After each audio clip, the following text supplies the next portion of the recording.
नमस्कार साथियों, मेरा नाम है मनीष भारती। आपका मैं संस्कृति आईएएस प्लेटफॉर्म पर स्वागत करता हूं। साथियों, भारतीय परंपरा में अन्न को नारायण का दर्जा दिया गया है, भोजन का दर्जा दिया गया है। जब भी आप बच्चे रहे होंगे या अपने घर में आप बच्चे को देखते होंगे, जब वो भोजन करता होगा तो पेरेंट्स, उसके मम्मी पापा उसे कहते होंगे कि प्लेट में जितना खाना है सब खत्म करो, खाने की बर्बादी नहीं होनी चाहिए। ये बातें मैं क्यों कह रहा हूं? दरअसल food waste index report 2024 UN के रिपोर्ट के द्वारा जारी कर दिया गया है और यह international day of zero waste के अवसर पर किया गया है। मार्च 30 को, 30 मार्च आप जानते हैं अभी कल होने वाला है, 30 मार्च को जो है international day of zero waste कहा जाता है। ठीक है, इसको लेकर के ये रिपोर्ट दर्ज किया गया है और इस रिपोर्ट में जो बातें कही गई है यह अपने आप में चौंकाने वाला है। हम सबों के लिए यह गंभीर चुनौती का विषय बनने वाला है।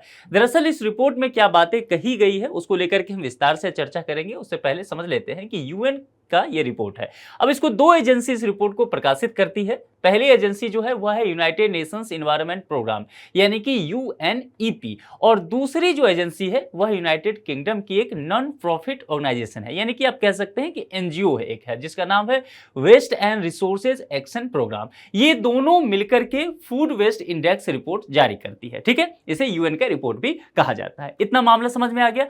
अब इस रिपोर्ट में क्या मुख्य बातें कही गई है उस पर हम विस्तार से चर्चा कर लेते हैं। देखिए, अगर इस रिपोर्ट के पूरे चर्चा करने से पहले ही अगर मैं आपको निष्कर्षतः एक बातें बता दूं तो इस रिपोर्ट में यह कहा गया है, world waste 1 billion meals a day says UN report. ध्यान देना है, 1 बिलियन कहा गया है, यहां पर ध्यान दीजिए। ठीक है, बिलियन, और यही अपने आप में चिंता का विषय है कि एक दिन में, ये एक दिन का आंकड़ा कहा गया है कि पूरे वैश्विक स्तर पर एक दिन में अगर देखें तो 1 अरब टन भोजन बर्बाद होता है। आपने सही सुना कि 1 लाख टन भोजन बर्बादी की बात कही गई है। ये तब कहा जा रहा है जबकि दुनिया भर के कई देशों में लोगों के पास खाने के लिए भोजन उपलब्ध नहीं है। कई सारे अफ्रीकी कंट्री के बारे में आप सुनते होंगे, मिडिल ईस्ट के बारे में आप सुनते होंगे, आप अफगानिस्तान की चर्चा कर लीजिए और बाकी कंट्री क्यों, आप भारत को लेकर के देख लीजिए। भारत में पिछले दिनों खबर आई थी कि देश की राजधानी दिल्ली में कुछ लोगों की मृत्यु खाद्यान्न संकट की वजह से हो गया था और उस समय यह रिपोर्ट आना कि प्रतिदिन 1 अरब टन भोजन बर्बाद हो रहा है, निश्चित तौर पर पूरी दुनिया के लिए चिंता का सबब होने वाला है। तो इसको लेकर के और रिपोर्ट में क्या क्या कहा गया है उस पर हम विस्तार से चर्चा करेंगे। यूएन एनवायरनमेंट प्रोग्राम, जिसकी चर्चा मैंने पहले भी कहा था, और देखिए, the world waste 1 billion tons of food in 2022। ये रिपोर्ट जो है 2022 को लेकर के दिखाया गया है। यहां पर कहा गया that is 1/5 of all food available to consumers. उपभोक्ता के लिए जितनी अनाज की जरूरत है उसका 1/5 हिस्सा कह सकते हैं बर्बाद हो रहा है। यही बातें इस रिपोर्ट में यह कहा गया है। देखिए, वर्ष 2022 वैश्विक स्तर पर कुल अनाज उत्पादन में 19% अनाज जो है वह बर्बाद हो रहा है, यानी कि जितना भोजन चाहिए था खाने के लिए उपलब्ध है उसका कह सकते हैं कि आप 19% जो है वह बर्बाद हो रहा है, खाने के उपयोग में नहीं आ रहा है। आबादी का 1/3 हिस्सा जो है खाद्य असुरक्षा का सामना कर रहा है। यह वैश्विक स्तर पर की बात की गई है। वैश्विक स्तर की बात है कि वैश्विक स्तर पर 1/3 हिस्सा जो इस दुनिया की आबादी का है उसके पास भोजन उपलब्ध नहीं हो पा रहा है। ठीक है, और उस बीच में यह खबर आ जाना कि प्रतिदिन 1 अरब टन भोजन की बर्बादी हो रही है, यही चिंता का सबब है। 883 मिलियन लोग जो है वह भूख से प्रभावित है। भारत की अगर बात करें तो भारत में भी खाद्य और सुरक्षा संबंधी चिंताएं गंभीर रही है। मैंने नई दिल्ली का भी उदाहरण आपको दिया था। सब्जियों व फलों के उत्पादन की बात करें तो 40 से 60% हिस्सा जो है भारत में खराब हो जाता है। इसको लेकर के एक बात यह भी कहा जाता है कि यहां पर भंडारण की समस्या है, यानी कि भंडारण के लिए उपयुक्त माहौल नहीं मिल पाता है, जिस वजह से सब्जी और फल जो है वह अधिक खराब हो जाते हैं। बहुत सारे तो फल विक्रेता और सब्जी जो विक्रेता होते हैं उनके दुकान पे ही खराब हो जाते हैं।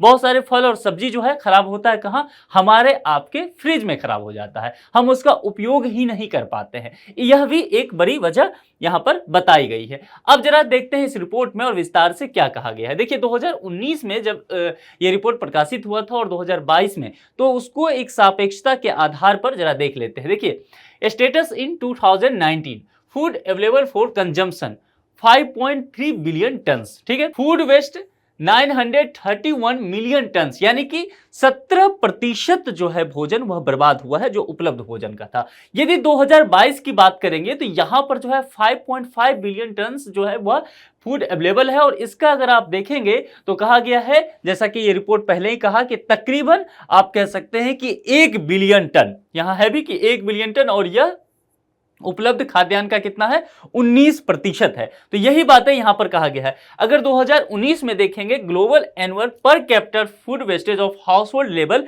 तो ये 74 केजी का आता है, जबकि 2022 में ये आंकड़ा और बढ़ जाता है और यह जो है 79 केजी तक पहुंच जाता है। तो यह चिंता का सबब बना हुआ है कि हमारी आदतों में सुधार नहीं हो रहा है। 2019 में जब यह स्थिति आया था तब उस वक्त बहुत ही कोशिश की गई थी कि समय के साथ हम इसमें सुधार कर लेंगे, लेकिन देखा गया इसका उल्टा। जैसे जैसे समय बढ़ता रहा, ये जो मिलियन का आंकड़ा था ये बिलियन तक पहुंच गया है, और यही चिंता का सबब है क्योंकि हमारी आदत में परिवर्तन नहीं आ रहा है। Source wise percentage of total waste जरा देख लेते हैं। देखिए, सबसे पहले यह कहा गया है कि भोजन बर्बाद हो रहा है, तो कहां कहां से बर्बाद हो रहा है। हाउस होल्ड से 60% भोजन बर्बाद हो रहा है, यानी कि हम आप जो खाना खाते हैं उसके बाद प्लेट में जो खाना बच जाता है हम पूरी तरह से खत्म नहीं कर पाते हैं, जरूरत से ज्यादा भोजन ले लेते हैं और फिर हमें लगता है कि अब हमें खाने की आवश्यकता नहीं है, फिर हम उसे डस्टबिन में डाल देते हैं। तो तकरीबन इसमें कहा गया वैश्विक आधार पर तकरीबन 60% बर्बादी इसी के जरिए होता है, यानी कि हम और आप ये बर्बादी कर रहे हैं। उसके बाद जो 28% बर्बादी है वह बताया गया है कि वह रेस्टोरेंट से होता है, होटल से होता है, वहां जो आप जाते हैं खाने के लिए वहां पर आप इसकी बर्बादी करते हैं। और रिटेल से कहा गया है कि बचा हुआ जो 12% है वह रिटेल से होता है, यानी कि फल विक्रेता के यहां देखेंगे, आप सब्जी विक्रेता के यहां देखेंगे, वहां भी बहुत सारी बर्बादी होता है। ध्यान रखिए, ये जो आंकड़ा बताया गया है यह पूरी तरह से तैयार भोजन के आधार पर आपको कहा गया है। बहुत सारे जो फल हैं या सब्जी है, अनाज है, वह खेतों में ही बर्बाद हो जाता है, उसके आंकड़ा से इतर ये आंकड़ा बताया गया है। ठीक है, यदि हम कंट्री वाइज देखें annual per capita food wastage at household level in 2002, तो देखिए यहां पर इटली में सबसे अधिक यहां पर देखा गया है। अब ये जो आपको ग्रीन कलर दिख रहा होगा ये G7 कंट्रीज का है। ठीक है, अब G7 कंट्रीज की अगर स्थिति देखेंगे तो इटली में 107 KG per capita per year जो है वह वेस्ट हुआ है। वहीं पर कनाडा में 79, जर्मनी में 78, यूके में 76, यूएसए यानी कि अमेरिका में 73, फ्रांस में 61 और जापान में 60। यहां पर ये आंकड़ा जो देखेंगे वह साउथ एशिया का है। मालदीव जिसमें आएगा, पाकिस्तान आ जाएगा, अफगानिस्तान आ जाएगा। ये जो आप देखेंगे साउथ एशिया का ये वाला हिस्सा यहां पर आ जाएगा। यहां पर देखिए, अगर देखेंगे तो मालदीव्स में सबसे ज्यादा जो है वह बर्बाद किया जा रहा है, वह 207 KG per capita per year हो रहा है। इसके अलावा पाकिस्तान 130 है, अफगानिस्तान 127। अब देखिए इसमें अफगानिस्तान का भी नाम है, जबकि अफगानिस्तान में भारी खाद्यान्न संकट है जब से तालिबान का शासन हुआ है। उसके बावजूद भी यहां पर भोजन की बर्बादी कितनी हो रही है आप समझ सकते हैं। यही हाल पाकिस्तान का है। पाकिस्तान में भी लोगों के पास अनाज नहीं है, आटा नहीं है जिससे वो रोटी खा सके, इसके बावजूद भी देखिए बर्बादी का लेवल क्या है। नेपाल, बांग्लादेश, श्रीलंका में आप जानते ही हैं कि पिछले दिनों किस तरह से राष्ट्रीय संकट बन गया था वहां। फिर भी भारत में मैंने बताया ही, भारत की हालात भी बहुत अच्छे नहीं है और भूटान का भी नाम इसमें शामिल है। ठीक है, अब इसके आधार पर देखिए, यहां पर आप देखिए G7 कंट्रीज को लेकर के मैंने कहा, G7 कंट्रीज में देखिए ज्यादातर वो कंट्री हैं जो कि डेवलप नेशन है, यानी कि अमीर देश है, इनकी आय अधिक है, इसके बावजूद भी यहां पर लोगों में जागरूकता की कमी देखने को मिल रहा है। अब मैं एक मैप के द्वारा जब हम यहां आएंगे तो आपको विस्तार से मैं इस चीज को डिटेल से बताऊंगा कि हमारे मन में यह होता है कि जिस देश में आमदनी ज्यादा होगा, जिस देश के पास सुविधा ज्यादा होगा, वहां बर्बादी कम होता होगा। यह एक भ्रम है, इस पर लेकर के हम विचार करेंगे क्योंकि यह रिपोर्ट जो है इस बात को लेकर के भी कुछ बातें कह रहा है। तो देखिए यहां कुछ चुनिंदा देशों का नाम दिया गया और कहा गया household lead in food waste generation percentage of total waste के आधार पर यह बताया गया है। अब इसमें देखेंगे तो यहां पर हाउस होल्ड फूड वेस्ट इन सिलेक्टेड कंट्रीज में मालदीव्स का नाम सबसे ऊपर आता है और ये 207 KG per capita per year का यहां पर वेस्टेज बताया गया। उसके बाद पाकिस्तान की स्थिति देखिए, अफगानिस्तान, यहां भी Nepal, Bangladesh, Sri Lanka, China, United State, Belgium, New Zealand, Japan, Netherlands, India, Russia और भूटान का भी यहां पर नंबर आता है। ये वही आंकड़ा है जो कि मैंने बताया था कि किस जगह से कितने परसेंटेज जो है वह बर्बाद हो रहा है। 60% हमारे आपके द्वारा हाउस होल्ड से, उसके अलावा मैंने कहा था कि जो 28% है वो होटल से हो रहा है, रेस्टोरेंट से हो रहा है, और जो बचा हुआ 12% है वह रिटेल से हो रहा है। इसके अलावा केजी के आधार पर भी बताया गया 79 केजी जो है वह हाउस होल्ड से हो रहा है, 36 केजी जो है वो फूड सर्विस से जैसे होटल वगैरह से, और 17 केजी जो है वह रिटेल से हो रहा है। चलिए अब इस मैप पर आते हैं। मैंने आपको आय के आधार पर बताया था, क्योंकि हम लोग जनरली सोचते हैं ना कि जिस देश के लोग अधिक अमीर होंगे, आय जिनका बेहतर होगा, वहां के लोग जो है अधिक जागरूक होंगे, अवेयरनेस उनमें अधिक होगा और वे चीजों को बर्बाद कम करते होंगे, रिसोर्सेज को बर्बाद कम करते होंगे। पर यह एक भ्रम है, यह रिपोर्ट यह बात भी बता रहा है। अब देखिए ये वर्ल्ड मैप है, वर्ल्ड मैप को आप दो भाग में बांट दीजिए। प्राइम मिनिस्टर मोदी जो है हाल फिलहाल में एक टर्म का काफी यूज करते हैं और उस टर्म का नाम है ग्लोबल साउथ। ठीक है, यहां लिखता हूं ग्लोबल साउथ की बात की गई।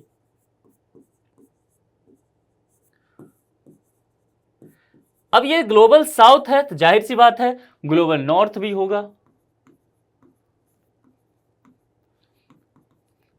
ठीक है, ये ग्लोबल साउथ आप वही कह सकते हैं जिसे तीसरी दुनिया कहा जाता है। ठीक है, थर्ड वर्ल्ड कहा जाता है। यानी कि आय के आधार पर भी अगर आप देखेंगे, इकोनॉमी के आधार पर भी देखेंगे, तो इसमें वो देश शामिल हैं जिस देश की आमदनी कम है, जहां प्रति व्यक्ति आय कम है, जिसकी अर्थव्यवस्था कमजोर है, जो विकसित राष्ट्र नहीं है, विकासशील है, उसकी बात की गई है। तो यहां पर अगर आप देखेंगे तो यहां से तकरीबन मैक्सिको को यहां से शामिल कर लिया जाता है, पूरा Africa, middle east, central Asia का भी पार्ट इसमें आ जाता है, इंडिया आ जाता है। उसके बाद ये जो पूरा आपका आसियान वाला हिस्सा, ऑस्ट्रेलिया को छोड़ते हुए ये पूरा हिस्सा तकरीबन इसमें शामिल कर लिया जाता है। इसे ग्लोबल साउथ कहा जाता है। ठीक है, तीसरी दुनिया इसे ही कहीं ना कहीं कहा गया। अब इसमें देखेंगे अधिकांशतः वह कंट्री है जो कि विकासशील है या अल्प विकसित है। चाहे आप भारत को देख लीजिए, चाहे अफ्रीका महाद्वीप को देख लीजिए, चाहे आप लैटिन अमेरिका को देख लीजिए, कैरेबियन कंट्री को देख लीजिए, यहां पर आसियान कंट्री को देखिए, मिडिल ईस्ट को देख लीजिए, सेंट्रल एशिया को देखिए,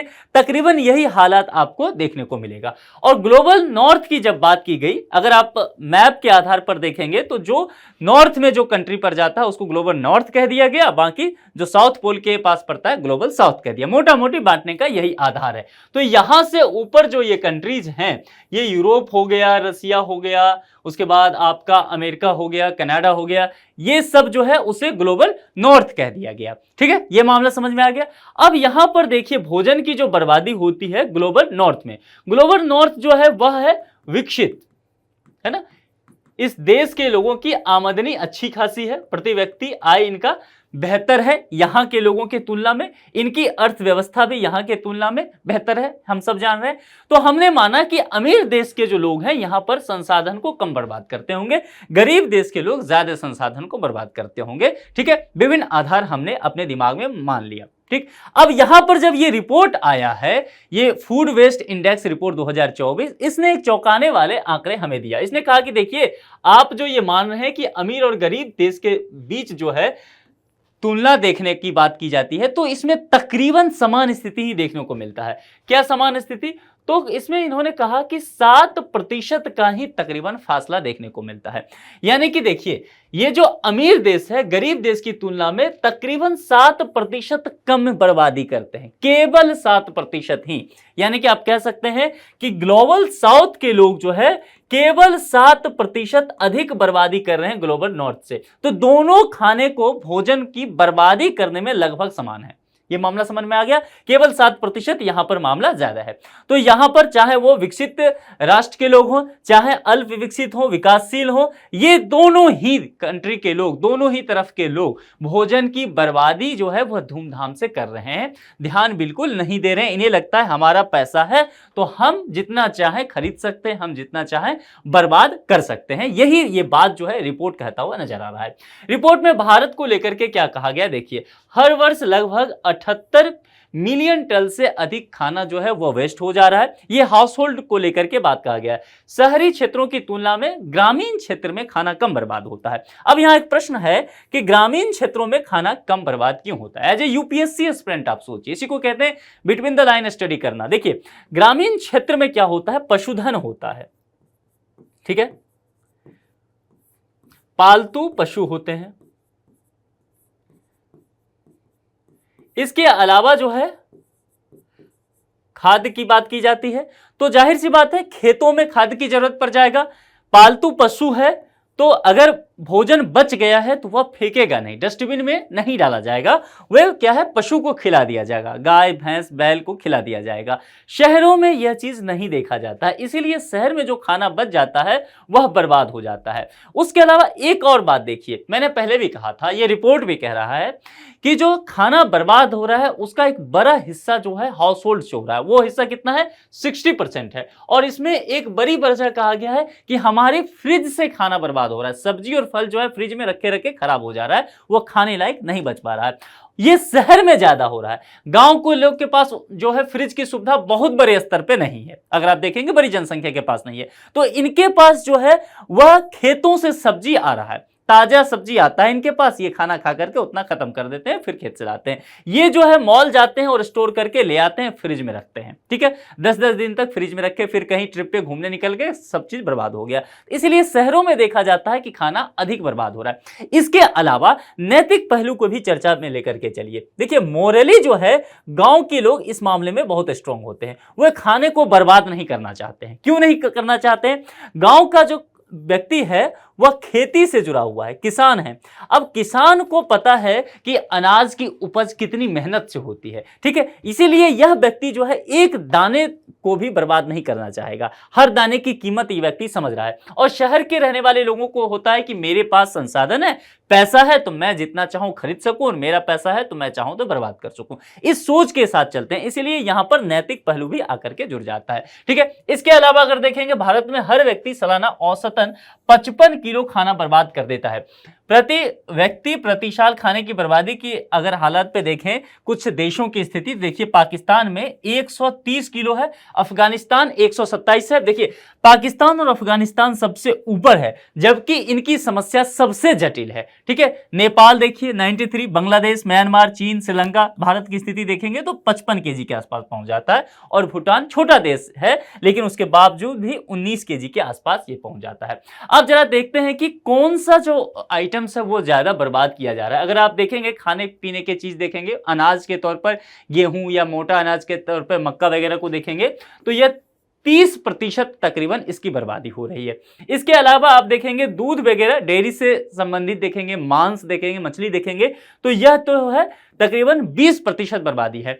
आप ये सोचते होंगे कि जो जिसका प्राइस ज्यादा होगा, जिस मिल का, वह ज्यादा बर्बाद नहीं होता होगा, लेकिन देखिए दूध हो गया, मीट हो गया, फिश हो गया, इसका प्राइस मार्केट में ज्यादा होता है लेकिन फिर भी 20% इसकी बर्बादी हो रही है। यानी कि लोग खरीद के तो लाते हैं लेकिन इसका सेवन नहीं कर पा रहे हैं। उसके बाद जो है दाल वगैरह की जब बात करते हैं तो यह भी तकरीबन 20% के हालात देखे जा रहे हैं कि यह बर्बाद हो रहा है। उसके बाद फ्रूट्स और वेजिटेबल, सबसे ज्यादा अगर आंकड़ा देखेंगे तो फ्रूट्स और वेजिटेबल्स का है, वह 40 से 50% तक है। कारण यही है कि लोग इकट्ठे बहुत सारा खरीद के ले आते हैं और फिर उसका सेवन कर ही नहीं पाते, खपत नहीं कर पाते हैं, वह बर्बाद हो जाता है। और फिश अगर देखेंगे या सी फूड की बात की जाती है तो इसको अलग से एक आंकड़ा दे दिया गया है, वह भी बहुत चौंकाने वाला है और यह है कि 35% तक यह बर्बाद हो जाता है। तो ये हम देखते हैं कि किस किस जगह पर खाना बर्बाद हो रहा है, कौन से आइटम से बर्बाद हो रहा है।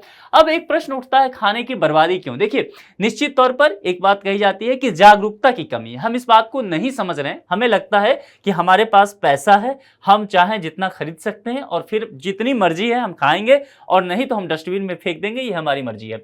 लेकिन दरअसल ऐसा नहीं है। आप शादियों में जाते होंगे, किसी फंक्शन में जाते होंगे, आप देखते होंगे कि लोग जो है जरूरत से ज्यादा भोजन जो है वो प्लेट में ले लेते हैं, जगह नहीं बचता है, चारों तरफ जो है पूरा प्लेट भर जाता है। उसके बावजूद भी कुछ ना कुछ एडजस्ट कर रहे होते हैं कि कहीं और मिठाई रख लें, रायता रख लें, और वो खाते भी नहीं है, पूरी की तरफ बर्बाद चला जाता है ना। तो फिर ये देखा जाता है शादियों में, फंक्शन में देखेंगे तो ये सिर्फ उस व्यक्ति का नुकसान नहीं है, ये आफ्टर ऑल जो है नेशनल लॉस है, ये इंटरनेशनल लॉस है। ये रिपोर्ट यही कह रहा है कि आप जो है निश्चित तौर पर पूरी दुनिया के लिए एक संकट खड़ी कर रहे हैं। वे लोग जो खाने को बर्बाद करते हैं भोजन लेकर के और उसे पूरा खत्म नहीं करते हैं, फेंक देते हैं, वो दरअसल पूरे वैश्विक समुदाय के लिए एक संकट बन करके उभर रहे हैं। दूसरी बात जो है यहाँ पर शहरी क्षेत्रों में अगर देखेंगे तो शहरी क्षेत्रों में हमने पहले ही बात किया कि यहां पर खाने की बर्बादी ज्यादा होती है।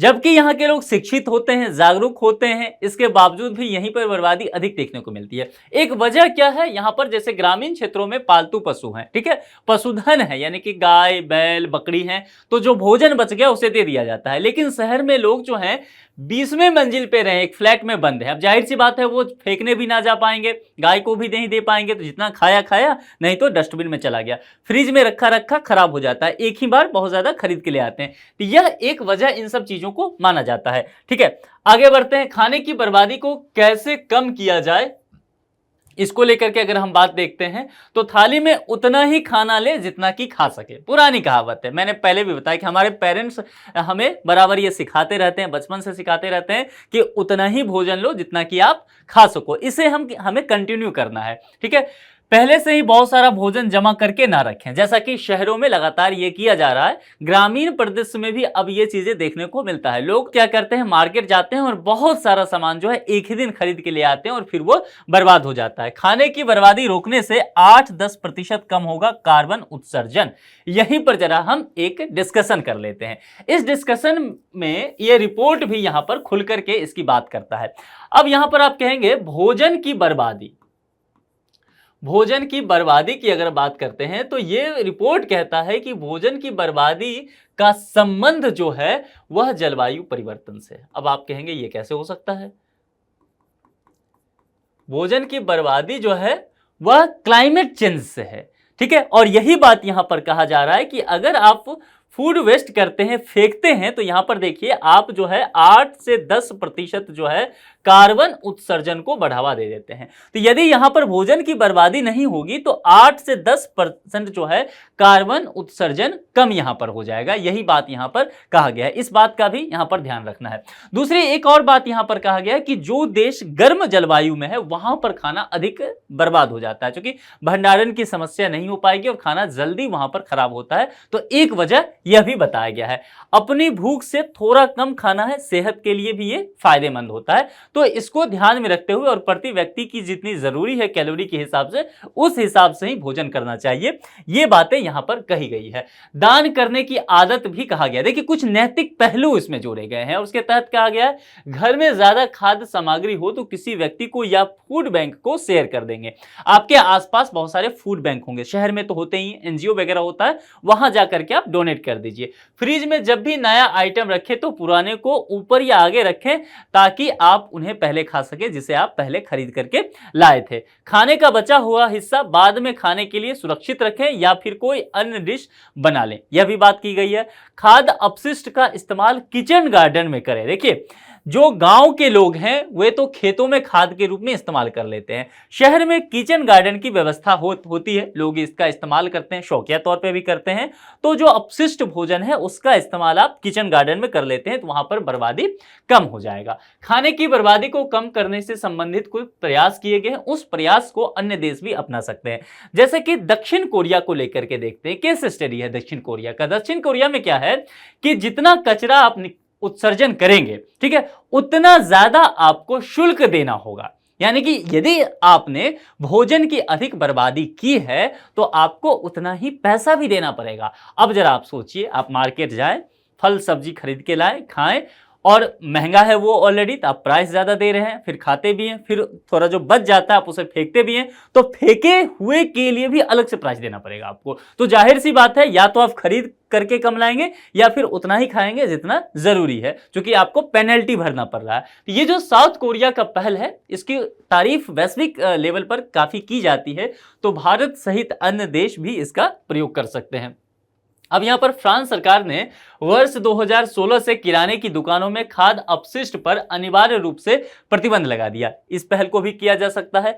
सतत विकास लक्ष्यों की अगर बात करें तो खाद्य बर्बादी को कम करके वर्ष 2030 तक प्रति व्यक्ति वैश्विक खाद्य बर्बादी को आधा करने की परिकल्पना की गई है। हालांकि इस काम के लिए अभी तक बहुत सारे देशों ने पहल ही नहीं किया है, जो इस रिपोर्ट में भी इस बात को यहां पर दर्शाया गया है। संयुक्त राष्ट्र पर्यावरण कार्यक्रम को जरा देखते हैं। यूएनईपी जो जिस संस्था ने इस रिपोर्ट को जारी किया है उसकी बात कर लेते हैं। इसकी स्थापना जो है 5 जून 1972 को हो गई। मुख्यालय नैरोबी यानी कि केन्या का एक शहर। कार्य क्या है? जलवायु स्थिरता को बढ़ावा देना। दूसरा क्या है? प्रकृति के साथ किस तरह से मानव का संतुलन हो सकता है इसको लेकर के काम करना, और भविष्य जो है वह प्रदूषण मुक्त हो सके इसके लिए लगातार प्रयासरत होना। देखिए अब 2-3 बातें जो है यहां पर हमने पूरा डिबेट कर लिया है। ये रिपोर्ट जो कुछ और बातों पर हमारा नजर दौड़ाता है वहां पर हमें यह समझना होगा। ये रिपोर्ट कह रहा है कि वैश्विक अर्थव्यवस्था को कितना नुकसान हो सकता है इस भोजन की बर्बादी से। इस रिपोर्ट में कहा गया है कि प्रति वर्ष जो है $1 ट्रिलियन का नुकसान हो सकता है। यह वैश्विक अर्थव्यवस्था को लेकर के बात किया जा रहा है, यानी कि इसी तरह से भोजन की बर्बादी होती रही तो जाहिर सी बात है इसे हमें लगातार कम करना होगा। ग्रीन हाउस गैसेज के उत्सर्जन में मैंने पहले भी कहा कि 8 से 10% जो है कार्बन उत्सर्जन कम किया जा सकता है, तो इसको लेकर के बात किया जाएगा।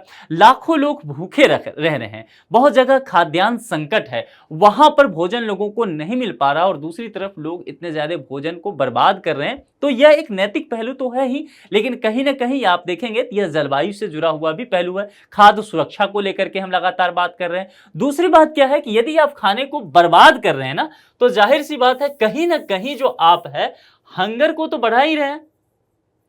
उसके बाद आप क्या कह रहे हैं? इन्फ्लेशन को बढ़ा रहे हैं आप। उसके बाद आप क्लाइमेट के लिए बहुत बेहतर नहीं है, यानी कि आप जलवायु मित्र नहीं है। क्लाइमेट को आप कहीं ना कहीं खराब कर रहे हैं। कहने का मतलब है आप ग्लोबल वार्मिंग को बढ़ा रहे हैं। ये रिपोर्ट ये सब बातें कह रहा है, आप चाहें तो इसे नोट कीजिए, एक्स्ट्रा कुछ पॉइंट है। यानी कि देखिए इन्फ्लेशन, बाकी चीजों पे हमने चर्चा कर लिया। एक पॉइंट ये पे आता है, मुद्रास्फीति की बात की गई है अर्थव्यवस्था में, आप पढ़ते हैं। यानी कि आप महंगाई बढ़ा रहे हैं। महंगाई कैसे बढ़ा रहे हैं? आप खाना खरीद करके लाए, आपने 2 किलो लाया, आप 1 किलो खाए, 1 किलो फेंक दिया, आप खराब हो गया, आप भोजन का सेवन ही नहीं कर सके। लेकिन आपको जरूरत है, फिर मार्केट जाएंगे, फिर खरीदेंगे। यानी कि आप लगातार जो है डिमांड बनाए हुए हैं मार्केट में, ठीक है। तो आपने क्या किया? डिमांड बना दिया, और डिमांड बना रहे हैं आप लगातार, तो जाहिर सी बात है मार्केट में सप्लाई होगा। इसके वजह से सप्लाई होगा तो उसका फिर सप्लाई बढ़ता जाएगा और आप उसका सेवन कर नहीं रहे हैं, तो ये प्राइस भी यहां बढ़ता जाएगा और अंततः क्या होगा? इस वजह से ये पूरा प्रक्रिया जो है इन्फ्लेशन बढ़ने का कारण बन जाएगा। यानी कि आप जो भोजन की बर्बादी कर रहे हैं दरअसल यह महंगाई को भी बढ़ाता है, और इस वजह से फाइनली जो आखिरी जो भुगतान करना पड़ेगा वो हमको और आपको ही करना पड़ेगा। तो कुल मिलाकर के निष्कर्ष ये निकलता है कि हम सबों को उतना ही भोजन लेना चाहिए अपने प्लेट में जितना कि हम कर सकें, ठीक है, और कोशिश करनी चाहिए कि हम भोजन की बर्बादी ना कर सके। भारत भी इस मामले में बेहद अव्वल देखा जाता है, इसलिए हमें भी प्रयास करना चाहिए। अब इस मुद्दे पर एक प्रश्न है, और प्रश्न का जो प्रकृति है वो प्रीलिम्स के स्तर का है। हाल ही में जारी फूड वेस्ट इंडेक्स रिपोर्ट 2024 से संबंधित निम्नलिखित कथनों पर विचार कीजिए। सत्य पूछा गया है, 2 कथन दिया गया है। यह रिपोर्ट संयुक्त राष्ट्र पर्यावरण कार्यक्रम यूएनईपी द्वारा जारी की गई है। दूसरा, रिपोर्ट के अनुसार घरों से निकलने वाले फूड वेस्ट के रूप में खाने की सबसे अधिक बर्बादी होती है, ठीक है। हमने परसेंटेज के आधार पर बता दिया था कि किस सेक्टर से कितना % बर्बाद हो रहा है भोजन, इस रिपोर्ट में बताया गया है। उसके आधार पर ये स्टेटमेंट आप कर सकते हैं, ठीक है। तो 2 स्टेटमेंट दिया गया है, आपको देखना है कि कौन सा सत्य है। कमेंट बॉक्स में आप जरूर बताइए कि इस प्रश्न का सही जवाब क्या है। दूसरी बात, आप यह भी बताइए कि क्या आप भी ऐसे व्यक्ति में शामिल हैं जो कि प्लेट में ज्यादा भोजन लेते हैं और फिर उसे पूरी तरह से खत्म नहीं करते हैं और डस्टबिन में जाकर के फेंक देते हैं। आप अपने आसपास किस तरह से इस बात को लेकर के जागरूकता फैलाएंगे और लोगों को जागरूक करेंगे, अपने मित्रों को जागरूक करेंगे, और यदि आप अभी तक इसी काम को अपना रहे हैं तो आप अपने में क्या सुधार लाएंगे, आप कमेंट बॉक्स में जरूर लिखिए। आज के इस लेक्चर में इतना ही रखते हैं, किसी दूसरे लेक्चर में किसी दूसरे मुद्दे के साथ मुलाकात होगी। अपना बेहद ख्याल रखिए। Thank you.